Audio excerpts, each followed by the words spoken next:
নেশামুক্ত ত্রিপুরা গড়ার লক্ষ্যে চলমান অভিযানে বড় সাফল্য পেল ত্রিপুরা পুলিশ এবং বিএসএফ। রবিবার গভীর রাতে কদমতলা থানাধীন ভারত বাংলাদেশ সীমান্ত এলাকার ইয়াকুবনগর সংলগ্ন ইচাইপাড় গ্রামে যৌথ অভিযানে বিপুল পরিমাণ ইয়াবা ট্যাবলেট উদ্ধার করা হয়।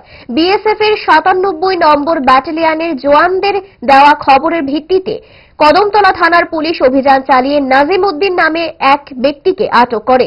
তল্লাশি চালিয়ে তার বাড়ি থেকে 10টি প্যাকেটে মোট 1929টি ইয়াবা ট্যাবলেট উদ্ধার করা হয়, যার আনুমানিক বাজার মূল্য প্রায় 20 লক্ষ টাকা।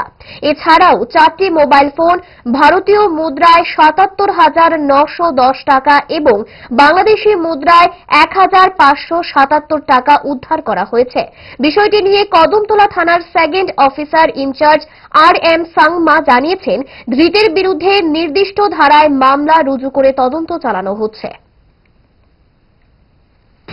ইয়োর বাড়িতে তাসউদ্দিনের বাড়িতে কিছু লেনদেন করা হবে বলে, তারপরে এই খবর ভিত্তিতে SI পূর্ণমক এবং বিএসএফ এর স্টাফ তারা উইদাউট ওয়েস্টিং টাইম তাদের বাড়িতে রেড করে, তাসউদ্দিনের বাড়িতে রেড করে এবং তার বাড়িতে গিয়ে তাসউদ্দিনকে ঘরে অ্যাভেলেবেল পাওয়া যায়নি এবং নিজামকে পাওয়া যায় এবং এই নিজামকে জিজ্ঞাসাবাদ করণে এবং তার কাছ থেকে প্রায় 10টা ইয়াবা প্যাকেট পাওয়া যায়।